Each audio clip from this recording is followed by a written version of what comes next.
행정심판의 구조에 대해서 한번 보자. 우리 제4절에 뭐가 나왔지? 행정심판의 당사자와 관계인 이렇게 제목이 있지? 이게 뭘 공부하냐면 구조를 공부하는 거야. 구조. 우리가 아까 내가 그렇게 썼지? 요 사건 보면은 구청장이 A라는 사람에게 영업정지 처분을 했다. 그러면 이제 이 행정심판이라는 이 분쟁 해결하는 절차가 아까 이렇게 썼잖아? 불이익받은 A가 판정 내려달라고 청구하는 사람, 청구인이라 그러고, 그 다음에 이 맞상대로 싸우는 사람이 누구야? 청구를 받는 자가 피청구인이라 그래. 근데 이게 누구냐면 구조가 이렇게 돼 있어. 싸움의 대상이 먼저 정해져. 싸움의 대상이 영업정지 처분이야. 그치? 그러면 이 영업정지 처분을 한 자가 누구냐? 구청장이야. 그럼 영업정지 처분한 구청장을 상대방으로 싸우는 거야. 응? 그래서 이게 정해지면 처분을 한 자가 피청구인, 상대방이 되는 거고, 이거 소송 가면 용어만 바꿔 불러. 소송을 제기하는 사람을 뭐라 그러지? 소송 제기하는 자를 뭐라고 불러? 원고. 원고라고 바꿔 부르는 것 뿐이야. 얘는 피고. 그리고 이제 법에 따라 어디서 재판하는지 법원이 정해지는 거고.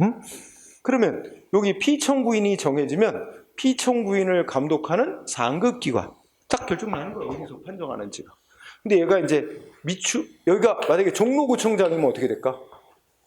구청장이 종로구청장이었다면 종로구는 어디에 있는 거야? 서울특별시에 있잖아. 그럼 이 판정기관이 서울특별시, 줄여서 서울시장이 위원장으로 있는 서울시 행정심판위원회가 판정기관이 되는 거예요. 이게 구조야. 응? 그래서 이 둘을 뭐라고 부른다고? 이 둘을 싸우는 양쪽 이 둘을 당사자라고 불러. 그 당사자는 청구인과 피청구인을 말하고. 응? 자, 그러면 여러분들 행정심판의 당사자, 청구인과 피청구인을 말한다 그랬지? 그러면 청구인에 대해서 알아보자. 청구인 능력. 자, 청구인이 될 수 있는 일단 자격은 누가 있느냐?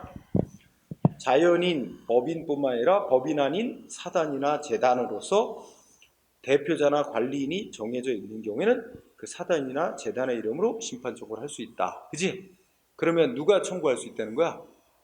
행정심판을 청구할 때는 자연인은 사람 말에 사람뿐만 아니라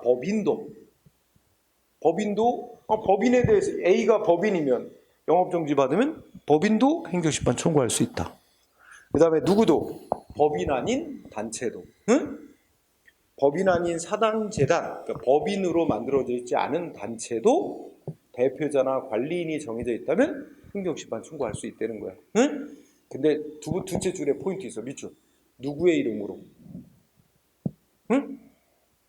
그 사단이나 재단의 이름으로. 사단 재단을 줄이면 단체야. 단체 이름으로. 그러니까 법인 아닌 사단의 대표적인 예가 어느 종중 이런 거야. 응? 어느 문중 있잖아. 어느 종중. 법인으로는 만들어져 있지 않지만 일정한 어떤 하나의 개인하고 구별된 하나의 단체에 있단 말이야. 응? 하여튼 시험의 포인트는 이렇게 해나면 맞는가 틀린가 한번 잘 생각해봐. 법인 아닌 사단이나 재단으로서 대표자나 관리인이 정해져 있는 경우에는 그 대표자나 관리인의 이름으로 행정심판 청구할 수 있다. 맞아? 대표자나 관리인의 이름으로 청구하는 게 아니잖아. 그치? 대표자나 관리인이 정해져 있으면 대표자나 관리인이 청구하는 일을 대신 할 거야. 근데 누구 이름으로 청구해야 돼? 그 단체 이름으로. 응? 그거만 잘 이해하면 돼. 그래서 여기서 딱 캐치하는 거, 행정심판이란 건 행정조치 때문에 불이익받은 사람만 청구하는 게 아니구나. 법인 아닌 단체도 행정기관으로부터 불이익받으면 청구할 자격이 인정되는구나. 응? 그런데 법인이나 그다음에 법인은 법인의 이름으로 청구하는 거야. 그리고 법인 아닌 사단이나 재단으로서 대표자가 정해져 있으면 대표자의 이름으로 아니라 그 단체 이름으로 청구하는 거다. 그 포인트. 그 다음에 청구인 적격이라고 하지. 위에서 이걸 꼭 뭐 구별하지 않아도 일단 여러분이나 나 사람이니까 다 누구든지 불이익 조치를 받으면 행정심판을 청구할 자격이 있겠지, 여러분이나 나. 근데 예를 들어서 나한테 불이익 조치 나온 거에 대해서 여러분이 청구할 자격이 있을까? 나한테 불이익 조치 나온 거하고 여러분하고는 법적으로 아무런 관계가 없어. 이해관계가. 그러니까 나한테 불이익 조치 나온 거에 대해서는 나가 청구할 자격이 있는 거고, 여러분은 법적 이해관계가 없으니까 청구할 자격은 없지. 사람이지만. 응? 그래서 그 개념이 청구인 적격이야. 읽어보면 키워드가 뭐야? 응? 거기 행정심판법 제13조 청구인 적격 있잖아. 그냥 읽어보자. 자, 취소심판을 청구할 수 있는 자는 누구래? 행정처분을 취소나 변경해달라고 청구할 법률상 이익 있는 자. 무효 등 확인 청구는 행정처분이 효력이 있는지 없는지 존재하는지 여부 확인해달라고 청구할 법률상 이익 있는 자가. 의무이행 심판 청구는 자기를 위해서 어떤 처분해달라고 신청한 자로서 거기에 대해서 행정청이 신청을 받고 거부 처분하거나 부작위로 반응한 거에 대해서 일정한 처분해달라고 청구할 법률상 이익 있는 자. 다 공통적인 단어가 뭐야? 법률상 이익 있는 자가 청구할 수 있다는 거지, 그지? 그래서 동그라미 1번에 키워드 법률상 이익이다. 법률상 이익이란 법이 보호하고 있는 이익을 의미하며, 우리가 다 알듯이 반사적으로 받는 이익은 법이 보호하는 이익이 아니다. 응? 그래서 키워드 법률상 이익 있는 자. 이거를 갖다가 시험 문제 낼 때 정당한 이익이 있는 자라 아니에요. 정당한 이익이라고 쓰면 안 되고 법률상 이익이 있는 자. 응?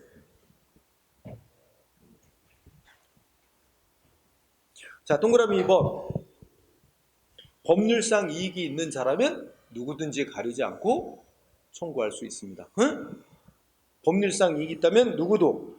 동그라미 2번의 키워드는 누구야? 제3자도. 응? 제3자도 청구할 자격이 있습니다.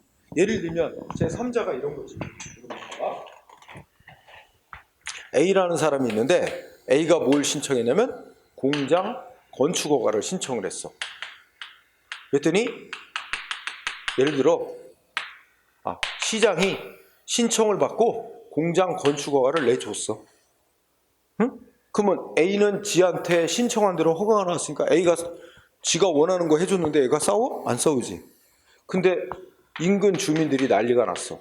자기네 사는 동네에 공장 건축 허가를 내줬다고 인근 주민들이 난리가 났어. 인근 주민은 이게 공장 건축 허가 관련된 당사자는 시장하고 A입니다. A에 대한 공장 건축 허가로 법률상 이익을 침해받는 불이익받는 자는 인근 주민이야. 인근 주민이 A에게 내준 공장 건축 허가가 위법이다. 자기들의 이익을 침해한다. 취소해라. 하고 취소 심판 청구할 수 있는 거야. 누구를 상대로? 시장을 피청구를 해서. 응? 그런 거지.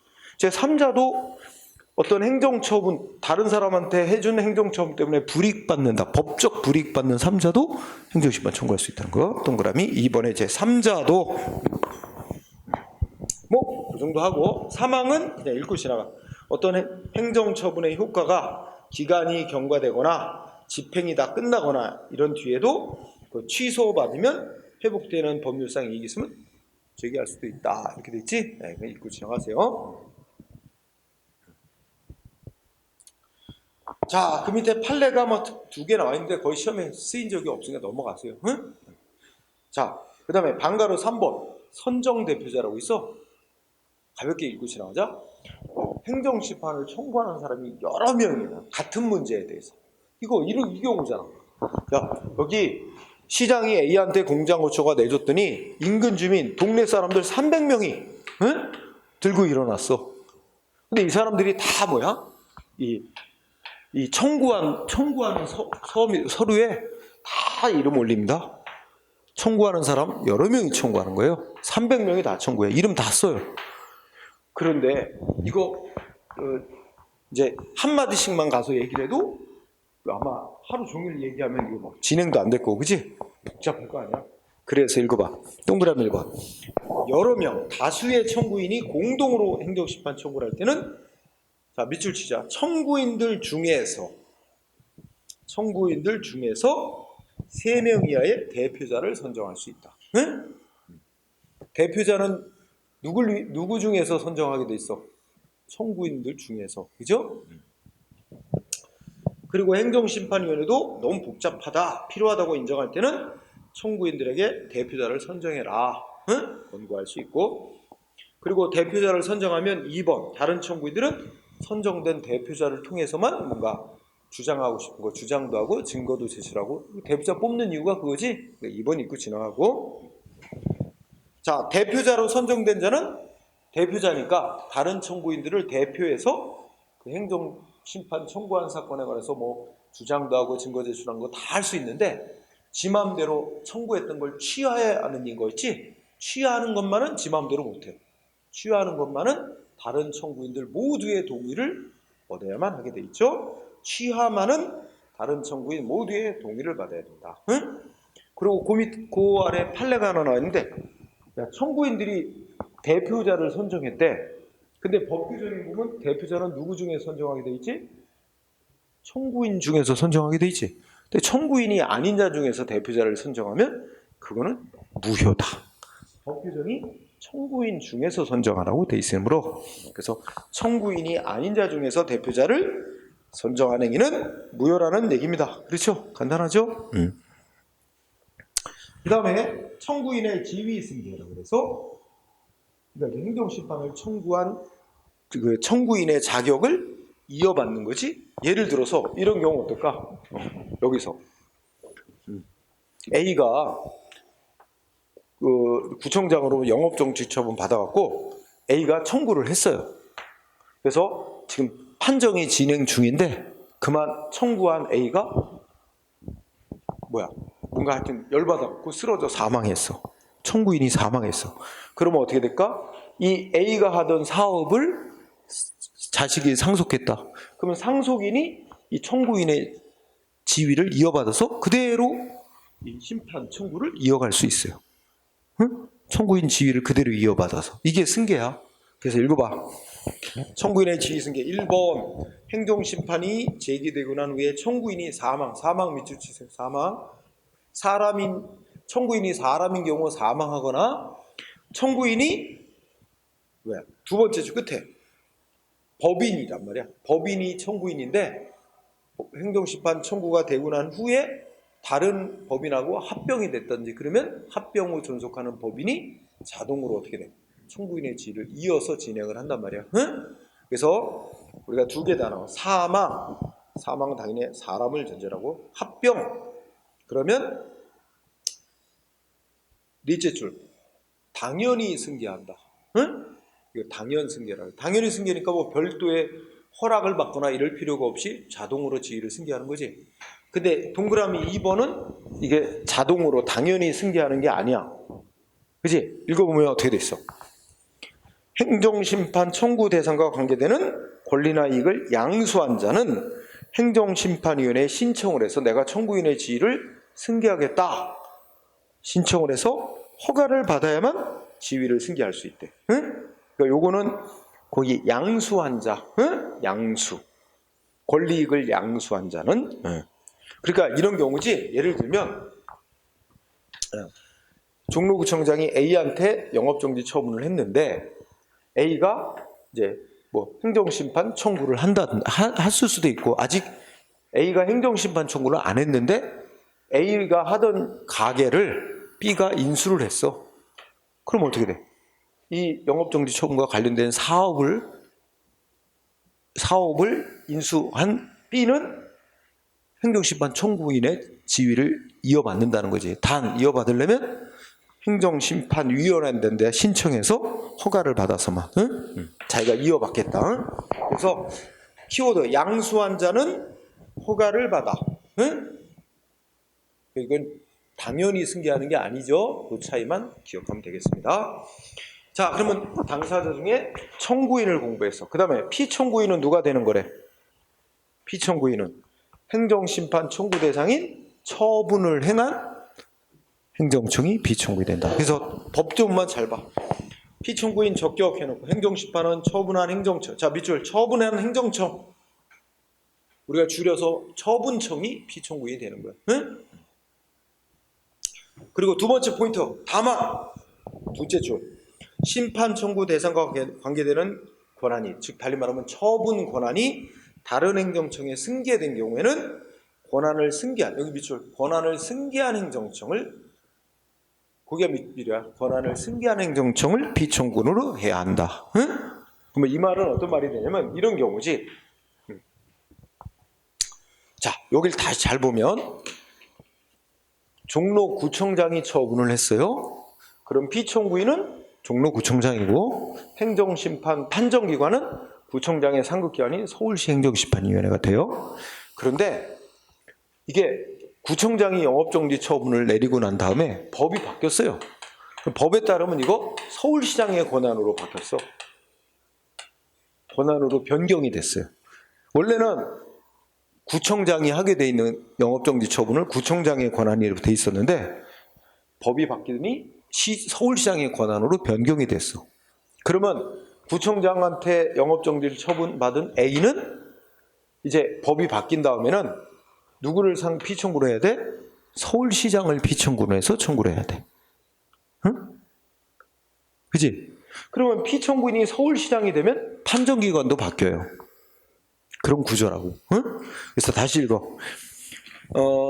심판 청구 대상이 뭐 처분이나 부작이잖아. 하여튼 뭐 처분과 관련된 권한이 다른 행정청에 승계가 돼버리면 그 처분할 권한을 승계한 행정청을 피청구를 해야 된다. 그래서 승계한 행정청이야, 권한을 승계한 행정청. 거기가 포인트라 그랬지? 그거 틀리게 나오면 그렇게 이 승계된 경우에도 원 행정청을, 원래 행정청을 피청구를 한다. 이렇게 바꾸네. 승계한 행정청. 이해됐지? 그 다음에 피청구인의 경정이란 거 좀 가볍게 보자. 경정이란 건 고쳐서 바로 잡는 거야. 응? 근데 행정기관 조직이 좀 복잡하고 또 자주 바뀌기 때문에 예를 들어 이거 한번 생각해봐. 지금 조금 아까 든 예를 봐. 분명히 A는 종로구청장으로부터 영업정지를 받았단 말이야. 자기가 영업정지 받은 곳에 종로구청장이 했다고 써 있어요. 그럼 당연히 종로구청장을 피청구해서 청구하는 게 당연한 거 아니야? 근데 잘못 청구했다는 거야. 그 사이에 법이 바뀌어서 이거 서울시장의 권한으로 바뀌었다는 거야. 그럼 원래 피청구인을 서울시장으로 해서 청구를 해야 되는 거거든. 그러면 이거 국민에게 이렇게 자주 법 바뀌고 이 행정 조직 이름 바꾸고 기관 바꾸게 하는데 국민한테 이거 잘못 지정을 해서 청구했다고 너 판정받을 기회 못 줘. 각하시키고 이거 하면 바람직하지 않아. 그래서 국민한테 바꿀 수 있는 기회를 주는 거야. 그래서 읽어봐. 청구인이 피청구인을 애초부터 잘못 지정해서 청구를 한 경우 또는 행정심판이 청구되거나 한 후에 권한이 지금처럼 A가 종로구청장을 상대로, 그러니까 처음부터 종로구청장을 상대로 청구할 게 아니고 서울시장을 상대로 청구를 했어야 되는데 잘못 청구를 했거나 아니면 법이 아직 안 바뀌어서 종로구청장을 상대로 청구를 했지만, 그러니까 영업정지는 종로구청장으로 받았는데 종로구청장을 상대로 피청구를 해서 청구를 했는데 중간에 법이 바뀌었어. 서울시장 권한으로. 이런 경우라든지. 그렇게 해서 권한이 다른 행정청에 승계된 경우에는 행정심판위원회는 직권으로 알아서 또는 신청을 받아 피청구를 고치는 결정을 할 수 있다. 응? 왜? 별거는 없고. 여기서 밑줄 쳐주세요. 두 번째 그대 직권으로 또는 당사자의 신청을 받아. 두 가지 경로가 있지. 신청받아서 할 수도 있고 직권으로도 고칠 수 있습니다. 이 항은 눈을 읽고 지나가세요. 행정심판위원회는 피청구인을 경정하는 결정하면 결정서 정본을 당사자에게 송달해야 된다. 그죠? 자, 3항 중요합니다. 피청구인을 이렇게 고치는 결정이 내려지면 종전의 피청구인을 상대로 청구했던 건 취하한 것으로 보고 종전의 피청구인에 대해서 행정심판이 청구된 때부터 변경된 새로운 피청구인을 상대로 행정심판이 청구된 거로 본다. 이렇게 되어 있습니다. 그죠? 자, 여기서 포인트를 잡으면 첫째 줄 끝에 종전의 피청구인에 대한 행정심판이 청구된 때 거기에 포인트를 두세요. 그거를 우리가 좀 쉬운 말로 팍 줄이면 처음부터, 응? 처음부터 누구한테 청구된 거로 봐. 새로운 피청구인한테 청구했던 거로 본다는 거지. 응? 그걸 틀리게 만들면 무슨 말로 바꿀 수 있을까요? 여러분 출제자라고. 첫째 줄 시작머리에 있는 행정심판위가 피청구인은 경정결정을 한 때부터, 경정결정을 한 때부터가 아니야. 경정결정을 내리면, 피청구인 고치는 결정 내리면 고치는 결정 한 때부터 새로운 피청구인한테 청구한 거로 본 게 아니고 처음에 청구했을 때부터 새로운 피청구인한테 처음부터 한 거로 보는 거야. 응? 그래서 그 점을 유의하면 될 거야. 거기서는 그렇게 정리. 다음 페이지 가자. 이제는 행정심판의 관계인이 나옵니다. 관계인의 대리인이 나오고 참가인이 나와요. 우리가 대리인 하면 누가 떠오를까? 행정심판 청구할 때도 A가 법을 잘 모른다. 변호사 선임할 수 있어. 그럼 변호사도 A가 청구하는 걸로 서류 작성해서 내고, 다만 변호사가 대신 가서 주장도 하고 뭐 서류도 내고 이렇게 하는 거지. 청구인은 A로 해놓고 변호사가 이건 법적 업무를 다 했어. 근데 변호사만 대리시킬 수 있나? 아니야. 자기 배우자가 자기보다 낫다. 배우자한테, 응? 자기 형제 자매한테도 다 대리인을 내세워서 청구할 수 있어. 나보다는 법적인 지식이 더 많으니까, 그지? 뭐 이렇게 할 수도 있죠. 그래서 자, 대리인, 청구인이든 피청구이든 각각 대리인을 선임해서 행정심판 청구에 관한 행위를 하게 할 수 있다. 넘어가고요. 네, 뭐 특별한 거 없어요. 옆에 대리인 누가 될 수 있대? 대리인으로 선임할 수 있는 자 누구래? 작은 글씨. 청구인은 법정 대리인. 예를 들면 약간 정신이 좀 이상한 자는 보호자가 지정되겠죠. 하여튼 법정 대리인, 배우자, 직계 좀비속, 형제 자매, 그지? 뭐 그 정도만. 법인은 변호사, 그다음 또 자기 소속 직원 이런 사람들 대리인. 하여튼 사람이 청구하는 경우 누구?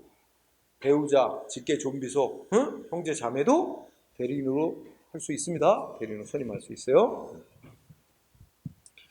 자, 쌍가루 2번 국선 대리인 중요해요. 국선 대리인. 응? 이거 최근에 도입된 제도예요. 여러분 들어봤나? 국선 변호인이라고는 들어봤죠.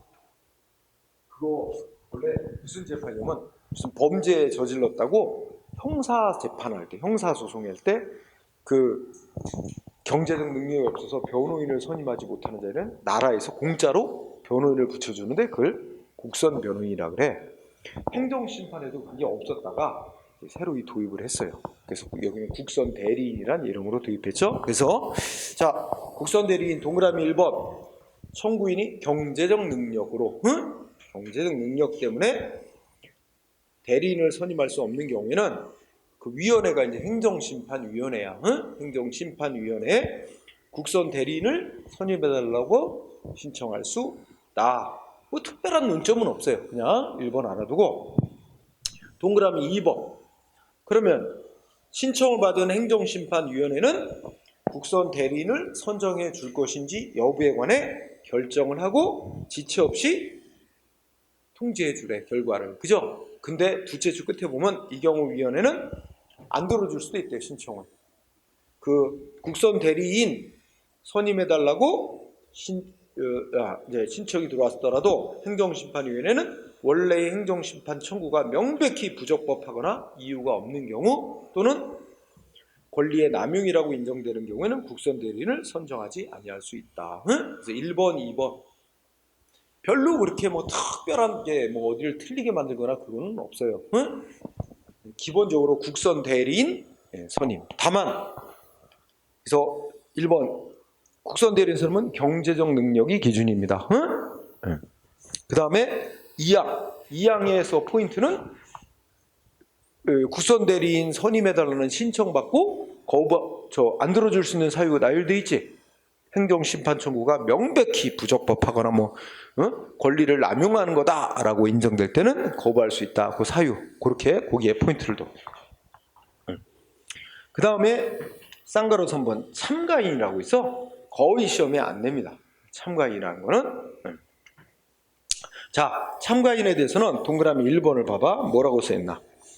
행정심판 결과에 대하여 법적인 이해관계가 있는 3자나 다른 행정청은, 여기서 행정청은 이제 다른 행정청인데, 해당 행정심판청구에 대한 행정심판위원회나 소위원회 의결, 즉 최종 결정이 있기 전까지 그 사건에 심판 참가를 할 수 있다. 그지?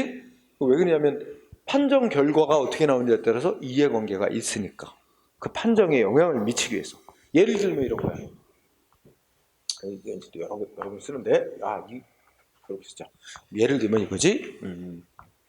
A가 아까 쓴 거야. A한테 공장 건축 허가를 내줬어. 시장이. 근데 누가 행정심판 청구를 했냐면 인근 주민이, 제3자인 인근 주민이 공장 건축 허가 취소해달라. 취소 심판. 시장을 상대로.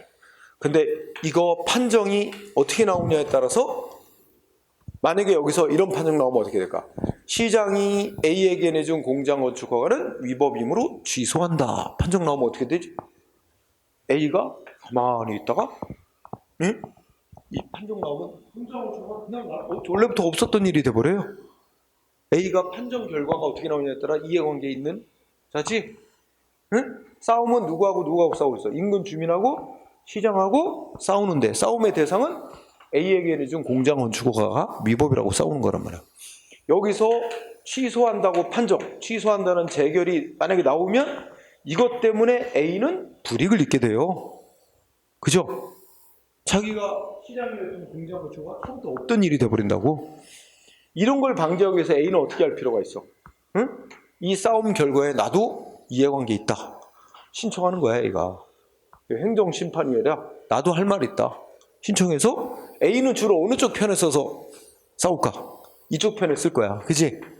시장 편에 서가지고 이 공장 건축은 이러이러해서 위법부당하지 않다. 이렇게 해갖고 자기한테 불리한 결정 안 나오도록. 그지? 이해관계 있는 자 심판 과정에 참여해서 유리한 증거 제출하고 할 수 있는 기회 보장합니다. 자, 그래서 참가인에서 동그라미 1번 행정심판의 결과에 대해 이해관계에 있는 제3자인 다른 국민 또는 다른 행정청은 이 청구 사건에 대한 최종 판정이 내려지기 전까지 행정심판위원회 신청해서 행정심판에 참가할 수 있다.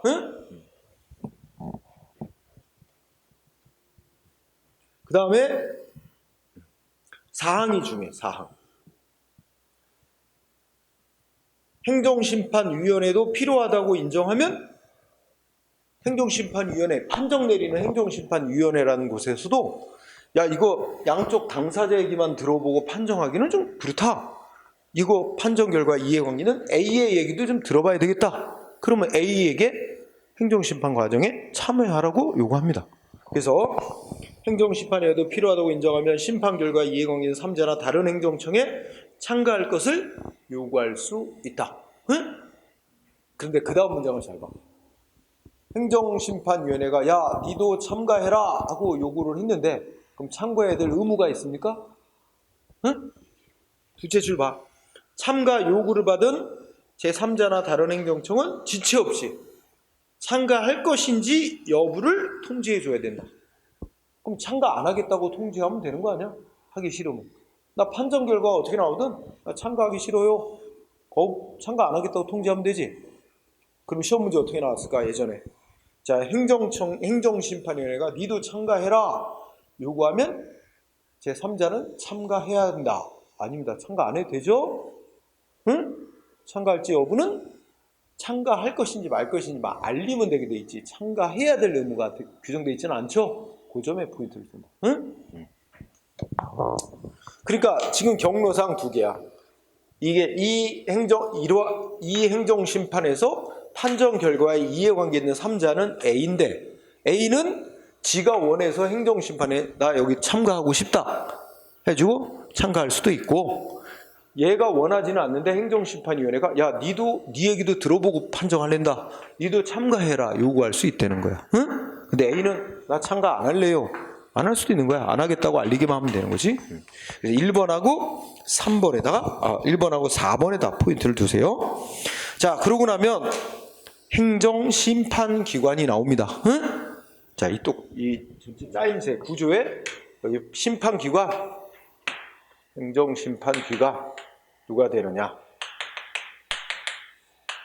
법으로 딱 정해놨어요. 아까 내가 미리 얘기를 했는데 논리적으로 어떻게 된다 그랬지? 자, 공장건축 허가, 시장이 A에게 공장건축 허가, 이게 행정심판 청구 대상이야. 처분, 대상인 처분. 그러면 대상이 뭐다라고 정해지면 이 행정심판 청구 대상인 처분을 한 행정청이 피청구인, 시장이 되고, 피청구인이 정해지면 피청구인에 대해 감독하는 상급기관에 설치되어 있는 행정심판위원회가 판정기관이 되는 구조예요. 그래서 자, 행정심판기관의 의, 동그라미 1번 읽고 지나갑니다.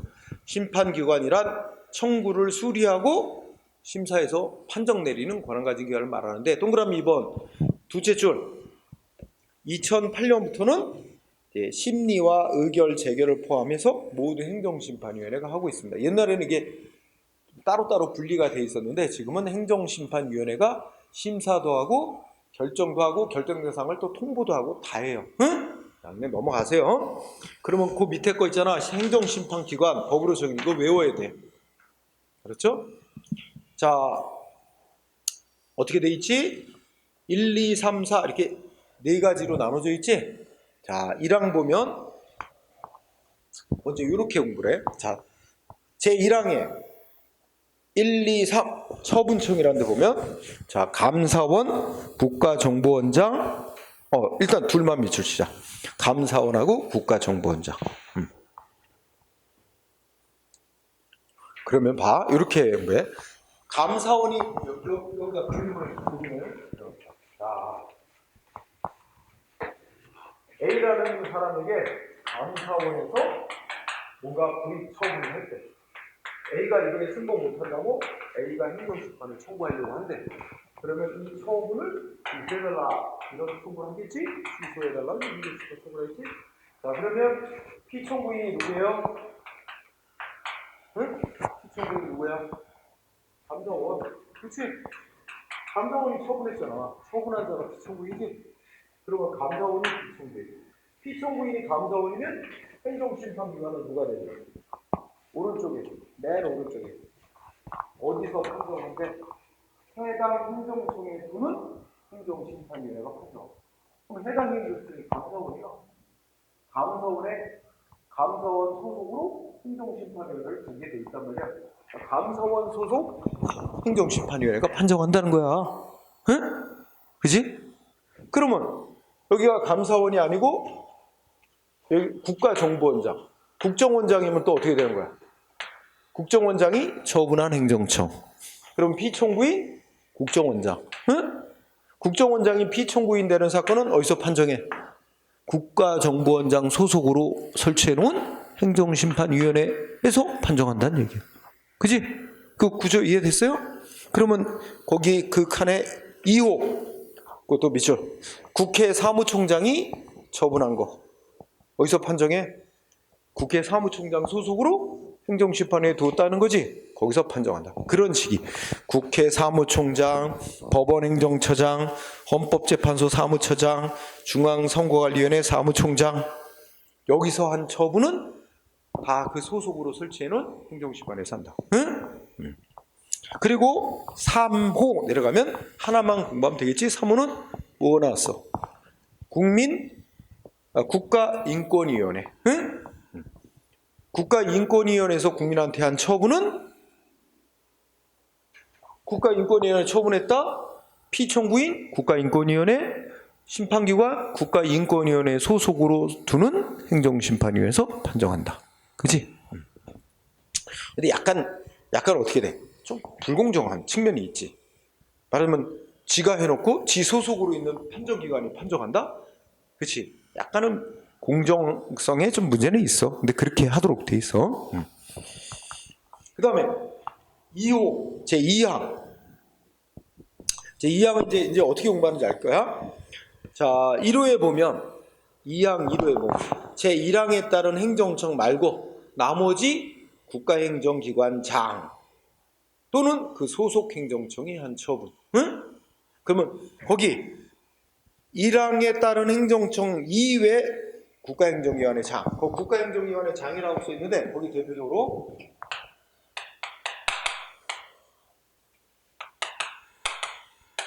장, 그 다음에 뭐야?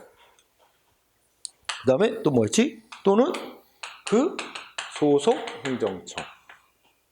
자, 그러면 일단 위에 1항에서 말하는 국가행정기관 말고 그 이외의 국가행정기관의 장이면 대표적으로 국무총리. 응? 또 누가 있을까? 장관, 행정각부 장관. 그지? 아, 둘 정도는 하자. 국무총리하고 장관이 있어요.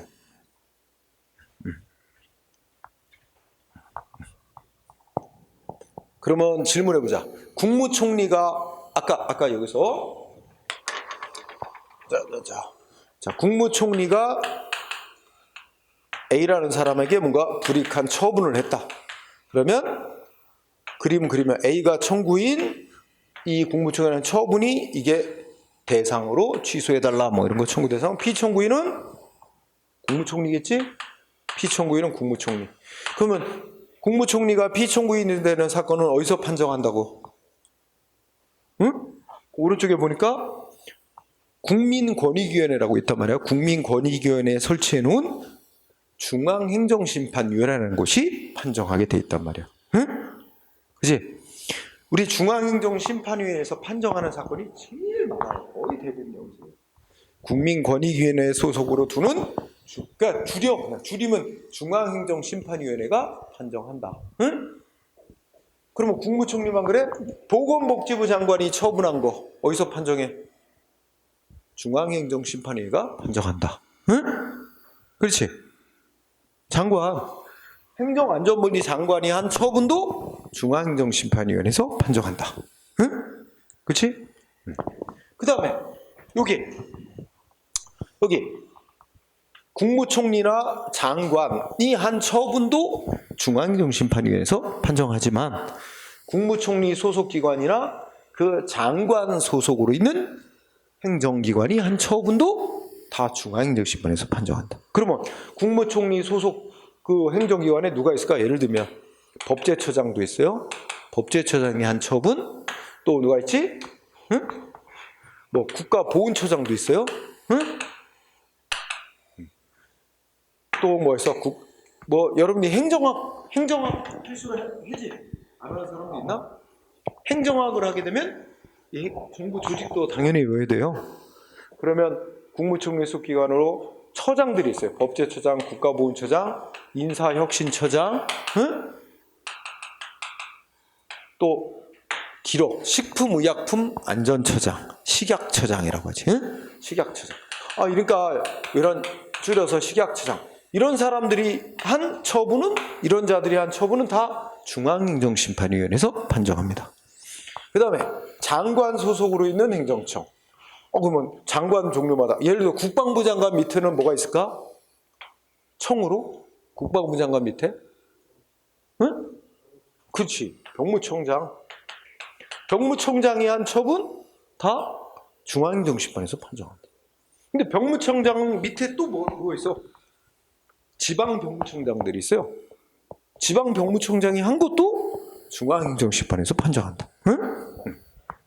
병무청장, 지방병무청장. 응? 또 그리고 또 뭐 있어? 행정안전부 장관 밑으로 경찰청이 있어요. 경찰청장이 한 것도 다 중앙행정심판위에서 판정한다. 또 뭐 이런 거 비슷한 거 있지? 그러면 재무부 장관 밑으로 뭐 있어? 재무부 소속 기관으로 재무부 장관 밑으로 국세청장 있잖아. 그지? 아, 근데 거기는 따로 정해놨다. 그지? 별도의 행정심판 절차 따로 정해놨으니까. 이제, 그래서 경찰이 한 거 있지? 경찰이 한 처분은 다 중앙행정심판에서 판정한다고 생각하면 돼. 경찰청장 밑으로 서장까지 있잖아, 다. 어디 경찰서장이 운전면허 정지 처분했다. 그럼 예를 들어서 제주도에 있는 서귀포 경찰서장이 운전면허 정지 처분 내렸어. 그럼 어디서 신청받아 판정하면 중앙행정심판에서 판정해요. 응? 그지? 그래서 그 구조 알겠지? 그러면 이제 두 번째 칸에 2항의 첫 번째만 설명한 거야. 1호. 그다음에 두 번째는 자 너무 길어. 줄이면 시도지사가 한 처분 중앙행정심판에서 판정합니다. 시도지사. 응? 시도지사와 동급이 또 뭐야? 교육감이야. 시도지사나 교육감이 한 처분 중앙행정심판에서 판정한다. 너무 길잖아. 그지? 그래서 시도지사, 교육감. 그 다음에 셋째 줄에 뭐야? 또 시도의회. 응? 셋.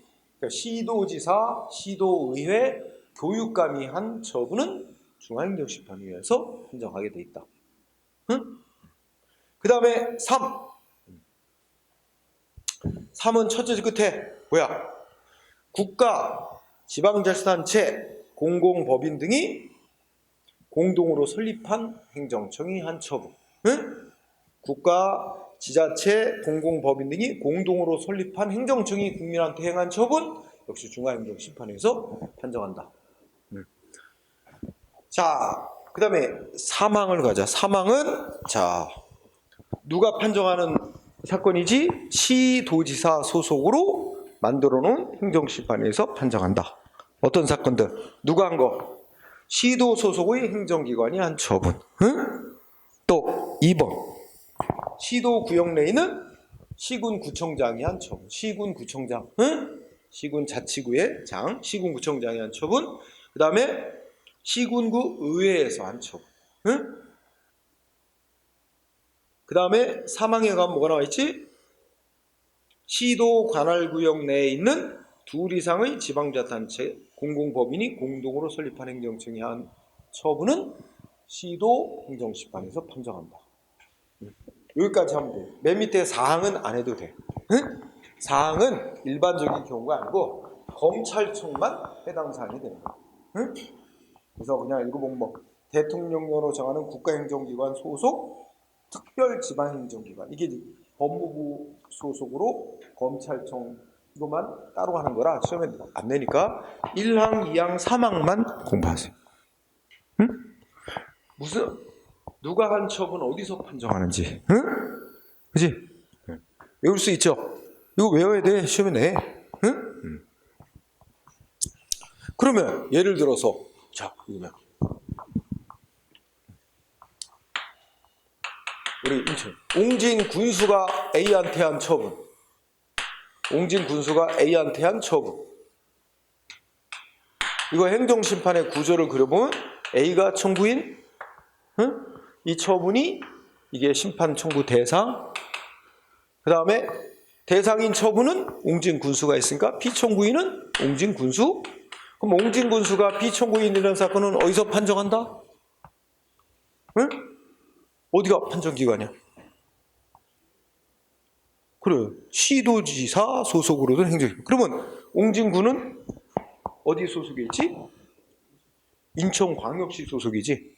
응? 그러니까 인천광역시. 그러니까 좀 줄여서 원래 정식 명칭은 인천광역시 소속의 행정심판위원회야.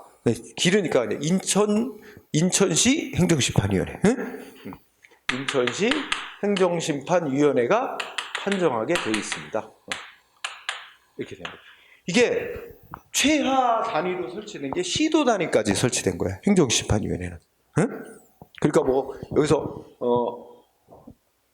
이 밑으로 내려가도 상관없어요. 예를 들어 뭐 그런 일은 잘 없지만, 그런 사건은 별로 없지만, 예를 들어서 뭐랄까 우리가 사는 경기도,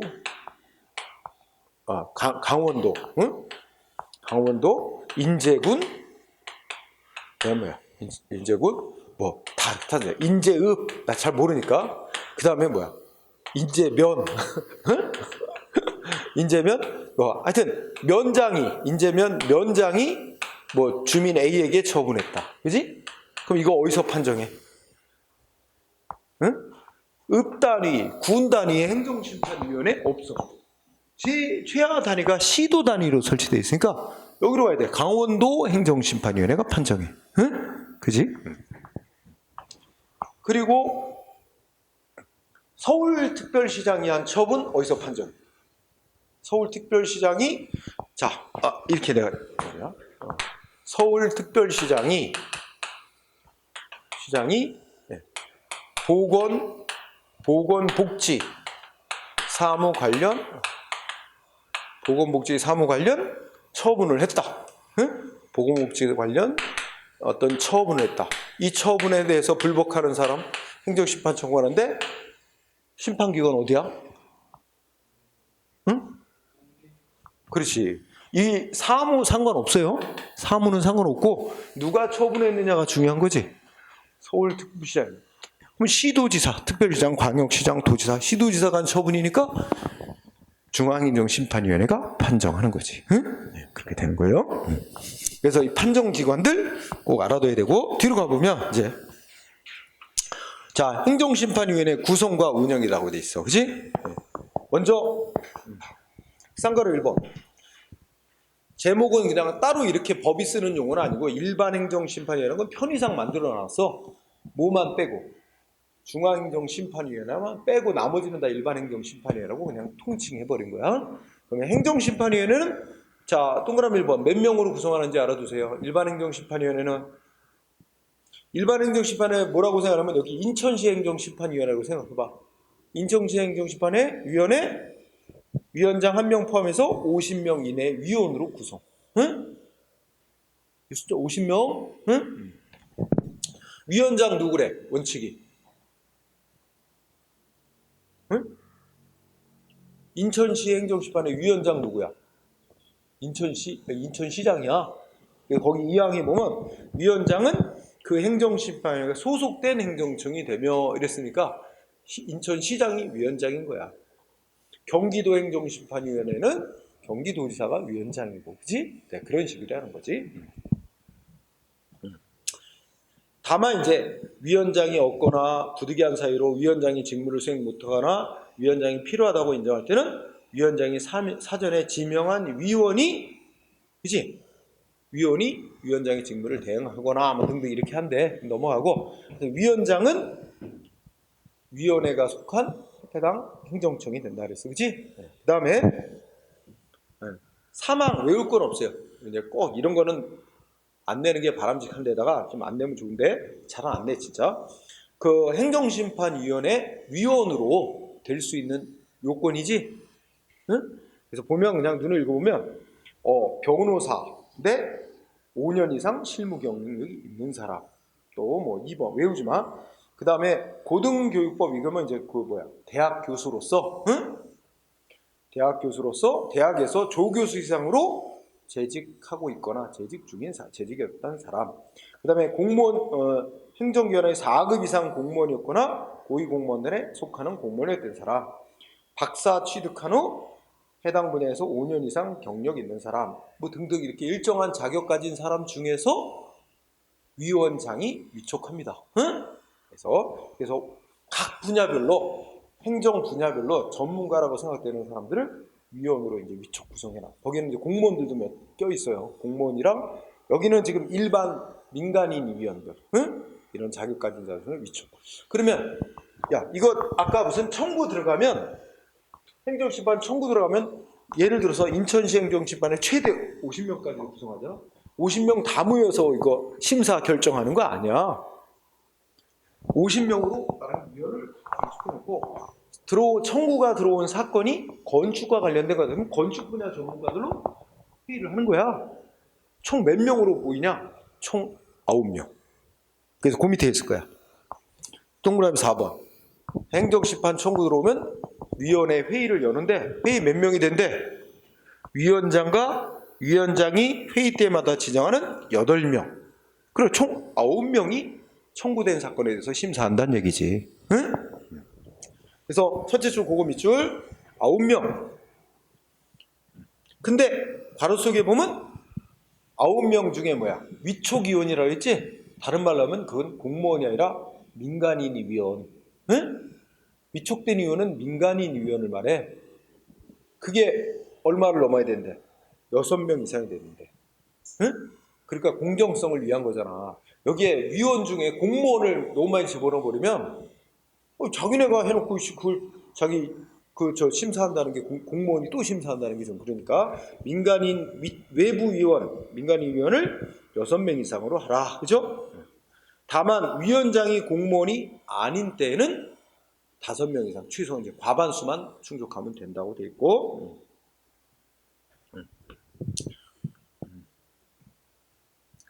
근데 또 짜증나는 게 있어요. 뭐냐면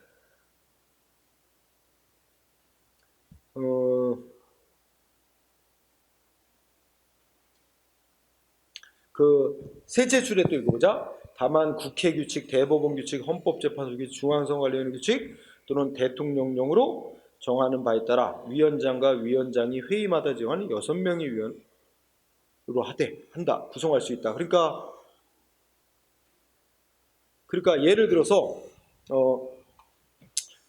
넷째 줄에 보면 시도지사 소속으로 두는 행정심판위원회는 지방자치단체 조례로 정하는 바에 따라 하여튼 거기는 회의를 꼭 9명으로 안 해도 되네? 그쵸? 응? 위원장과 위원장이 회의마다 되는 6명의 위원 7명으로도 회의를 구성해서 심사 재결할 수 있다는 거지. 응? 그런 것도 나온 것 같아. 기출문제 중에 보니까. 응? 그러니까 원칙은 9명으로 구성하는 거야. 근데 밑에 내려가면 시도지사 소속으로 두는 행정심판위원회는 7명으로 회의를 구성할 수도 있다. 대신에 그 안에도 보면 적어도 7명 중에 민간인 외부위원이 5명 이상이 들어가도록 한대. 응? 이렇게 돼 있고. 그 다음에 밑에 5번 어떻게 돼? 행정심판위원회 이제 최종 결정은 어떻게 내린대? 9명 중에 과반수 이상이 출석해야 회의가 열리는 거고 출석한 위원들의 과반수 이상이 찬성해야 최종 결정 나는 거야. 응? 이건 뭐 특별한 정족수가 아니라 일반적인 의결 정족수지. 과반수 이상 출석위원회 과반수 찬성. 응? 근데 이렇게 일반 행정심판위원회는 잘은 안 내고 오히려 오른쪽에 중앙행정심판위원회를 잘 내. 숫자도 거기다 유의해야 돼. 자, 오른쪽에 중앙행정심판위원회 총 몇 명? 동그라미 1번 70명. 70명이네. 그리고 여기는 상임위원을 둬요. 상임위원은 아침에 출근해서 퇴근할 때까지 맨날 이 행정심판위원회 업무만 보는 사람이야. 상임위원을 두는데 4명이네. 상임위원은 4명이네. 응? 숫자들 유의해 두고. 위원장 누가 되는지 많이 내요. 중앙행정심판의 위원장. 법제처장이 되나요? 국무총리가 되나요? 아닙니다. 누구래? 국민권익위원회에 부위원장이 3명 있는데 그 중에 1명이 중앙행정심판의 위원장을 맡는데. 응? 기록. 중앙행정심판의 위원장은 국민권익위원회의 부위원장 중 1명이 된다. 거기까지만. 응? 그 다음에 동그라미 3번 상임위원은 일반직 공무원으로 임명한대. 거기까지만. 뒤에는 하지 말고.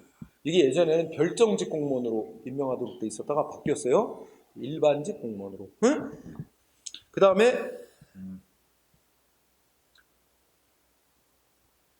그리고 사망의 상임위원은 셋째 줄 끝에 위원장이 제청을 해서 대통령이 임명. 응? 상임위원은 일반직 공무원으로 임명하되 위원장이 제청을 해서 대통령이 최종 임명합니다. 응? 총리는 대통령이 하는 일은 다 국무총리를 거치거든요. 넘어가는 거. 반면에 4번 비상임위원은 어떻게 한대요? 비상임위원은 둘째 줄 위원장의 제청으로 총리가 위촉. 응? 성별을 고려. 요새는 항상 이 성별을 고려하도록 돼 있습니다. 응? 좀 적절히 섞으라 이거야. 여자, 남자. 응? 안 그러면 우리나라 옛날 거의 다 무슨 이런 위원하면 여자 별로 없어요. 다 남자 일색인데 가능하면 요새는 여성을 많이 고려하도록 합니다. 그래서 여기는 여성을 몇 프로 하라까지는 규정이 없어요. 근데 다른 요새 많이 도입되는 뭐 어느 한쪽 성이 60%를 넘으면 안 된다. 이런 제약 조건을 두고 합니다. 근데 여기는 그런 규정은 없죠. 자, 그 다음에 6항 중앙행정심판위원회도 회의 몇 명으로 합니까? 위원은 전부 70명 이내로 위촉해놓고 청구 들어오는 사건마다 몇 명으로 회의해? 9명. 응? 어떻게 9명이야? 응? 위원장 한 사람, 그죠? 그다음에 상임위원, 그 위원장이 회의 때마다 지정하는 비상임 총 합쳐서 9명으로, 응? 청구된 사건 심사 결정한다고. 똑같죠, 양쪽이. 일반 행정심판위원회와 똑같아요. 그리고 6항에 보면 중앙행정심판위원회가 청구받아서 판단 내린 사건 중 아마 제일 많은 게 운전면허 취소정지 사건일 거다. 그지? 전국에 아까도 얘기했지만 제주도 서귀포 경찰서장이 면허 정지시킨 것도, 응? 저기 부산에 어디 경찰서장이 면허 정지시킨 것도, 강원도에서 면허 정지시킨 것도 다 중앙행정심판에 올라와. 그러면 중앙행정심판에서 판정하는데 거의 다 비슷비슷한 사건, 거의 정형화되어 있는 거의 비슷비슷한 사건들이 많이 올라온다. 그러면 이걸 또 9명이 다 모여서 회의, 이렇게까지 할 필요 있느냐. 그거는 거의 정형화된 사건이라면 거의 몇 명이야? 4명으로 위원 해가지고 소위원회라고 만들었고, 웬만한 사건은 거기서 그냥 결정 내고 끝나게. 이거는 예전에 별로 볼 수 없었던 특이한 사건인데, 좀 복잡한 사건. 이런 거는 이제 그 9명으로 구성되는 회의로 거기서 결정하도록 넘기고, 그렇지 않은 건 4명으로 이루어지는 소위원회를 만들어서 거기서 결정하도록, 그렇게 또 여지를 뒀지. 그냥 읽고 지나가. 그래서 그 6항에 보면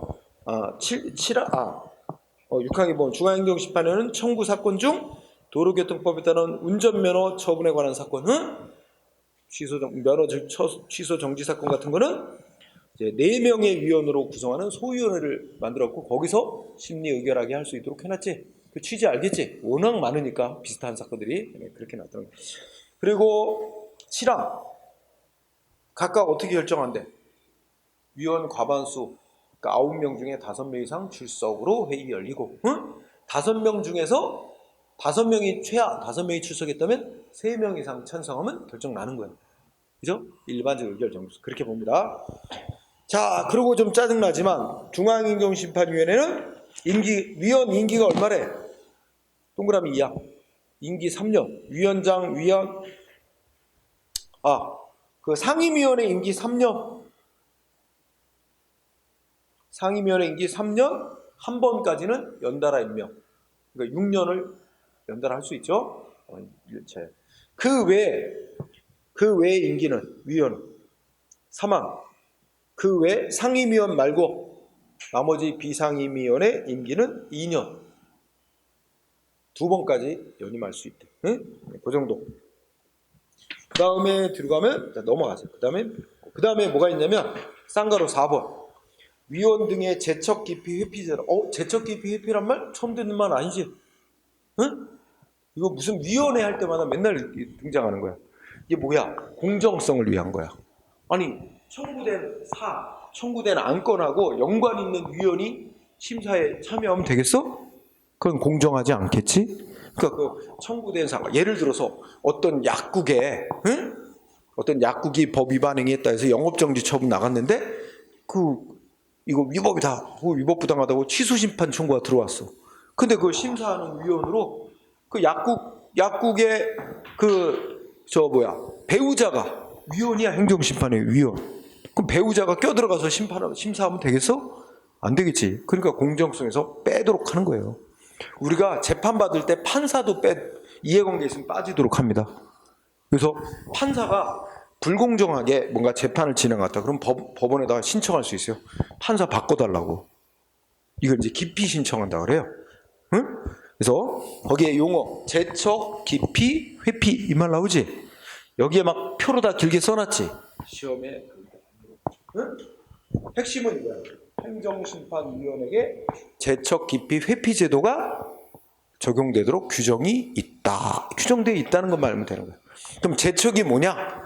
법에서 그 청구된 사건과 이러이러한 이해관계가 있는 자는 그 사건 심사하는 위원회에서 자동 제외되도록 한 것이 제척이란 거야. 자동 제외야. 그 다음에 기피라는 거는 그 행정심판 청구 사건의 당사자가 저 위원은 공정성 기대할 수 없다. 저 사람은 예전에 뭐 판정한 거 보면 맨날 어느 한쪽 편 든다. 응? 저 위원 바꿔달라. 교체해달라고 신청하는 게 기피 신청이야. 응? 그 다음에 회피는 위원이 스스로가 나 이 사건에 이해관계에서 나는 참여 못한다. 위원 스스로가 빠지는 걸 회피라 그래. 그래서 제적 기피 회피 제도가 심판의 공정성을 위해서 도입되어 있다. 이 정도만 하면 되는 거야. 근데 하나가 중요한 게 있어. 그 표 말고 바로 위에 넷째 줄. 넷째 줄 뭐라고 돼 있지? 응? 행정심판위원회 위원에게만 적용된대?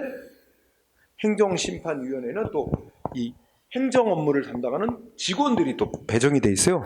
직원한테도 적용합니다. 위원이 아닌 직원에게도 준용하고 있다. 응? 오히려 직원이 더 중요한 역할을 할 수도 있어요. 왜냐하면 행정심판위원회에 위원들의 대다수는 물론 상임위원이 있는 경우야 그 사람이 이제 주로 업무를 맡지만 위원들은 대부분 뭐 변호사나 교수나 뭐 다 본업이 있어. 본업이 있고 뭐 연락 올 때마다 무슨 청구 사건이 들어왔다. 와서 심사 판정해달라. 연락 오면 그때 가는 거야. 가서 이제 이 청구된 사건 보고 토론하고 해가지고 결정하는 거란 말이야. 그런데 그 청구하는 사람 국민 입장에서야 막 엄청나게 뭐 서류 이렇게 만들어갖고 막 봐달라고 올리겠지. 근데 그걸 다 보냐? 그렇지 않거든. 이걸 밑에 또 행정 업무 담당하는 직원들이 정리를 또 해요. 응? 정리해서 뭐 이렇게 요약해가지고 다 위원들한테 준단 말이야. 그치? 그리고 그 직원들이 어떻게 요약하냐? 그래? 얼마나 중요하지? 뭔가 누락시키고 오지? 뭐 이렇게 해가지고 위원이 판정하는데 영향을 끼칠 우려가 있잖아. 그래서 그 밑에 행정 업무 담당하는 직원에게도 제적 기피 회피 제도를 그대로 준용하고 있는 거예요. 그래서 그게 포인트, 그지? 그 다음에 오른쪽에 가면 위원회의 권한 승계라고 하는 항목이 나오지? 이거 가만히 제목을 보니까 자, 우리 아까 사건 보자. 배운 걸 응용해 보면 자, 아까 여기서 보자. 여기 미추홀 구청장이 A한테 영업정지 처분을 했다. 그래서 A가 청구를 했다. A가 청구인 영업정지 처분 취소해달라. 취소심판 청구를 했다. 피청구인은 미추홀 구청장이다. 그러면 행정심판기관은 인천시 행정심판위원회다. 우리가 지금 배운 거 따지면 그죠? 그런데 이렇게 진행을 하고 있었어. 이렇게 진행을 하고 있었는데 인천시 행정심판회가 판정을 하고 있었는데 아직 판정 나오기 전인데 법이 바뀌었어. 법이 바뀌어서 이 영업정지 처분 권한이 누구 권한으로 바뀌었냐면 인천시장의 권한으로 바뀌었어요. 응? 시장의 권한으로 변경이 됐어. 그러면 어떻게 돼? 다 바뀌어야 돼. 응? 이게 변경이 됐다고. 인천시장의 권한으로 영업정지 시키는 권한이. 그러면 어떻게 돼? 이제 A는 이 미추홀 구청장을 상대로 싸우는 게 아니라 누구를 상대로 싸우게 되는 거야? 이 피청구인도 인천시장으로 바꿔야 됩니다. 응? 그럼 인천시장으로 피청구인이 바뀌게 되면 인천시장이 행한 처분의 심판기관은 어디야? 응? 중앙행정심판위원회지. 중앙행정심판위원회로 바뀌는 겁니다. 판정기관이. 이게 바로 말하자면 이렇게 처분 권한이 다른 행정기관으로 변경이 되면 그러면 그에 맞춰서 심판위원회도 변경이 됩니다. 그러면 이때 맨 처음에 A가 인천시 행정심판위원회에다가 막 자기 주장하고 증거서류 내고 막 이렇게 했던 거 그대로 여기로 다 옮겨지는 거예요. 일이 다 보내서 여기가 계속 이어서 판정을 진행한다는 뜻입니다. 응? 그래서 책 봐 뭐라 했어? 당사자가 행정심판을 청구하고 난 후에 행정심판위원회가 법이 개정 폐지 뭐 등등에 따라서 행정심판 청구에 대해서 재결할 권한을 잃게 된 경우 이제 인천시 행정심판위가 재결할 권한은 없어졌어요. 이건 인천시장의 권한으로 바뀌어버렸기 때문에 그러면 해당 행정심판위원회는 행정심판 청구서 받은 거와 관련 서류 그 밖의 자료를 새로이 판정권을 갖게 된 행정심판에 보내야 된다. 응? 그러면 행정심판위원회는 지체 없이 이렇게 받았고 변경됐다는 사실을 통지해줘야 된다. 그래서 뭐 특별한 건 없어요. 그냥 이렇게 바꿔서 진행을 한다 하는 그 얘기만 하면 되는 거지. 그렇게 됐고 그 다음에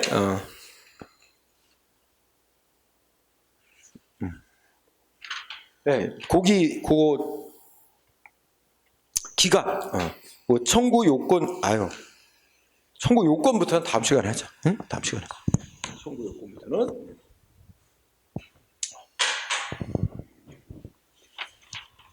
그래서 지금 행정심판에 있어서 심판기관이 어디가 되느냐가 제일 중요한 부분인 것 같아. 응? 공부한 것 중에. 그래서 이제 다음 시간에 행정심판을 마무리하고 소송도 들어갈지 모르겠는데 심판 청구 요건은 법으로 정해진 기간 내에 청구를 해야 되고, 그래서 기간이 아까 여기 보면 조금 이따가 이제 다음 시간에 할 텐데 여기서 보면 자 A가 미추홀 구청장부터 영업정지 처분 받았지, 위법 부당한 영업정지 처분이라고 생각한다, 취소해달라고 청구하려고 그런다. 언제까지 청구해야 되지? 영업정지 처분 거 받은 거 알았다. 안날부터 90일 안에 청구해야 돼요. 기간 넘으면 90일 넘으면 청구 못해요. 90일 넘어서 청구서 갖다 내도 여기서 날짜를 세내고 90일 넘었다? 요건 못 갖춘 청구다? 거절해요. 그래서 기간 내에 청구를 했는데 그 법으로 정한 기간에 대해서 요건이 여러 가지야. 지금 우리가 공부해서 요건 중에 청구인 자격이 있는 자가 청구를 해야 된다. 법률상 이익 있는 자가. 그 다음에 제대로 피청구인을 지정해서 청구를 해야 된다고.